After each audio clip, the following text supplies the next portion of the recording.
जिस भी राज्य में विधानसभा चुनाव होते हैं और वहां जीत अगर बीजेपी की होती है तो शपथ ग्रहण कार्यक्रम के जरिए बीजेपी अपना शक्ति प्रदर्शन करती है। लेकिन इस बार दिल्ली में जब शपथ ग्रहण हुआ तो बीजेपी की पोल खुल गई। एनडीए के अंदर पड़ती दरार की खबरें हर जगह छप गईं, क्योंकि दिल्ली में जो शपथ ग्रहण हुआ उसमें बीजेपी के कई सहयोगियों ने दूरी बना ली और इसके बाद से बीजेपी टेंशन में नजर आ रही है, क्योंकि बीजेपी का फोकस अब बिहार विधानसभा चुनाव पर है। और खास बात यह है कि बिहार के ही तीनों सहयोगियों ने इस शपथ ग्रहण कार्यक्रम से दूरी बना ली। ऐसे में सबसे पहला सवाल तो यही है कि सहयोगियों ने इस कार्यक्रम से दूरी आखिर क्यों बनाई? क्या सहयोगियों का बीजेपी से मोहभंग हो गया है? क्या सहयोगियों ने बीजेपी की चाल को समझ लिया है और क्या ये गठबंधन टूटने का संकेत है? इन तमाम सवालों के जवाब जानने की कोशिश हम अपनी इस स्पेशल रिपोर्ट में करेंगे। नमस्कार, मैं हूं अंशिता। बिहार में 8 महीने बाद विधानसभा चुनाव होने हैं, लेकिन चुनाव से पहले ही एनडीए टूटकर बिखरता दिखाई दे रहा है। एनडीए में शामिल सभी दल अब अपने अपने रास्ते दिखाई दे रहे हैं और जिसका नजारा दिल्ली की नई सीएम रेखा गुप्ता के शपथ ग्रहण समारोह में भी दिखाई दिया, जब बिहार एनडीए के ज्यादातर नेता बुलाने पर भी दिल्ली नहीं आए। यानी बीजेपी आलाकमान ने न्योता तो भेजा था, लेकिन सहयोगियों ने दूरी बना ली और जो दिल्ली में थे उन्होंने भी रेखा गुप्ता के शपथ ग्रहण से दूरी बना ली और इसके बाद से चर्चाओं का बाजार गर्मा गया है। जीतन राम मांझी हो या फिर चिराग पासवान, जो कि खुद को मोदी का हनुमान कहते हैं, या फिर उपेंद्र कुशवाहा ही क्यों ना हो, ये तीनों पहले ही सीट बंटवारे को लेकर अपनी डिमांड बीजेपी तक पहुंचा चुके हैं। तीनों का ही कहना है कि जो लोकसभा चुनाव में हुआ वो इस बार विधानसभा चुनाव में नहीं होगा। विधानसभा चुनाव को लेकर तीनों ही सहयोगी अपना दबाव बनाने की कोशिश बीजेपी आलाकमान पर कर रहे हैं और डिमांड इनकी ऐसी है कि जिसे बीजेपी स्वीकार नहीं कर सकती है। वहीं दूसरी तरफ अगर नीतीश कुमार की बात करें, जो कि राज्य के सीएम हैं, उनके साथ तो तनातनी अलग से चल रही है।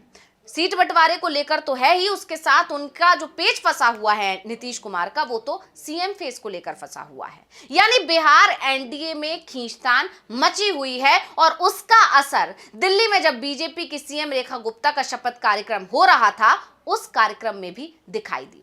तो बीजेपी इस कार्यक्रम के सहारे शक्ति प्रदर्शन करना चाहती थी, ये बताना चाहती थी कि एनडीए मजबूत है और जिस तरह से 3 राज्य अभी बीजेपी और एनडीए ने जीते हैं, उसी तरह बिहार में भी एनडीए की सरकार बनने जा रही है।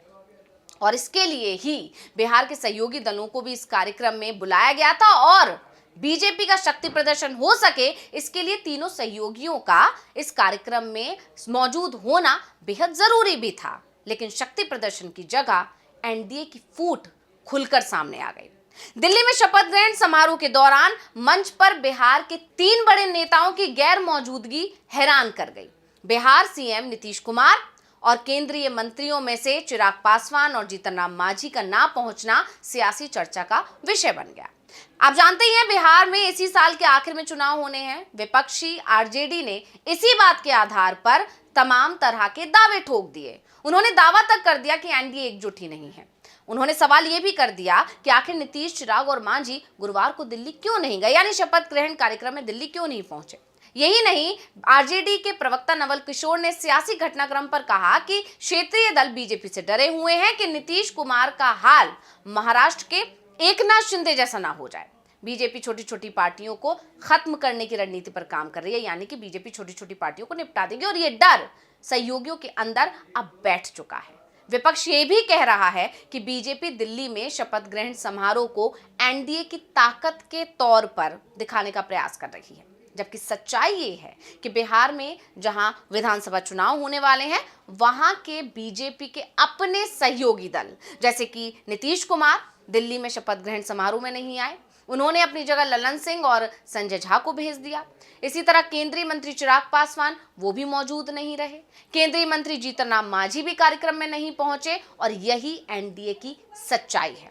दरअसल ये कहा जा रहा है कि बिहार में सीट बंटवारे को लेकर एनडीए में अभी से फूट पड़ चुकी है।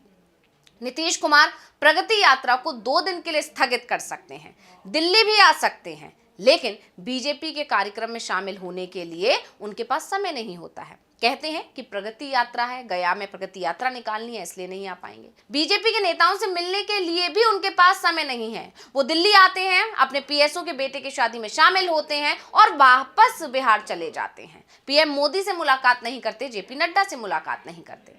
यानी एक शादी समारोह में नीतीश कुमार का शामिल होना जरूरी होता है, लेकिन एनडीए की बैठक हो या फिर सीएम का शपथ ग्रहण हो या फिर कोई और कार्यक्रम हो, बीजेपी नेताओं से मुलाकात ही क्यों ना हो, नीतीश कुमार को बीजेपी की तरफ से न्योता भी दिया जाता है, लेकिन वो हर बार बीजेपी हाईकमान से मिलने से इनकार कर रहे हैं। अब बात चिराग पासवान की कर लेते हैं। और चिराग पासवान की बीजेपी से दूरियां लगातार बढ़ती जा रही हैं और ये दूरी तभी से बढ़ती दिख रही है जब ईडी ने एलजेपीआर संसदीय बोर्ड के नेता हुलास पांडे के ठिकानों पर छापेमारी की थी।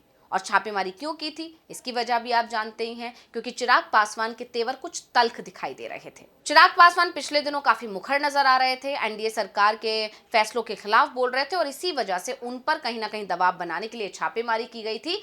और जिन पर छापेमारी हुई यानी हुलास पांडे, उन्हें चिराग का बेहद करीबी माना जाता है और इसीलिए इसके बाद से ये माना जाने लगा कि चिराग पासवान की जो नाराजगी बढ़ गई है उसकी वजह से वो महागठबंधन के करीब जाते हुए भी दिखाई दे रहे हैं। इसीलिए ईडी को उनकी तरफ से चेतावनी दी गई, लेकिन इस चेतावनी को भी चिराग ने चुनौती के रूप में ले लिया। तो वहीं अब बात जीतन राम मांझी की कर लेते हैं। उन्होंने भी महागठबंधन के साथ जाने के संकेत तो नहीं दिए हैं, लेकिन उन्होंने 40 सीटों की डिमांड जरूर कर दी।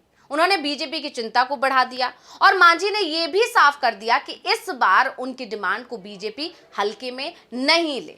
दिल्ली और झारखंड चुनाव में भले ही मांझी को बीजेपी ने भाव नहीं दिया, लेकिन बिहार में मांझी की जो ताकत है वो सभी जानते हैं और मांझी को भी इसका एहसास है। इसीलिए वो बीजेपी पर दबाव बना रहे हैं। और सबसे बड़ी बात तो ये है कि बीजेपी को इस बात का एहसास है कि मांझी और चिराग में से एक भी नेता महागठबंधन के साथ चला जाता है तो बिहार में बीजेपी की पूरी रणनीति फेल हो जाएगी। दूसरी तरफ महागठबंधन इन दोनों के लिए ही अपने दरवाजे पहले से ही खोल चुका है। अब एक बार फिर आरजेडी की तरफ से दावा कर दिया गया है कि नीतीश कुमार जल्दी ही महागठबंधन के साथ आ जाएंगे। यानी चिराग जीतन राम मांझी को लेकर अभी अटकलें चल ही रही हैं कि इसी बीच में जब नीतीश कुमार भी इस कार्यक्रम में नहीं पहुंचे तो एक बार फिर आरजेडी की तरफ से बड़ा दावा कर दिया गया। कहा जा रहा है, दावा किया जा रहा है कि नीतीश कुमार बीजेपी से दूर जा रहे हैं। ये बात अब हर कोई मान रहा है और इसीलिए नीतीश ना तो शपथ कार्यक्रम में पहुंचे और ना ही बीजेपी के नेताओं से वो मिल रहे हैं। क्या कुछ बोले भाई वीरेंद्र सिंह, पहले सुन लेते हैं। नहीं, देखिए, ये पार्टी का शीर्ष नेतृत्व तय करेगा कि किसको बनाना है, किसको नहीं बनाना है, कौन जा रहे हैं, कौन नहीं जा रहे हैं। उससे पार्टी के सेहत पर कोई फर्क पड़ने वाला नहीं है।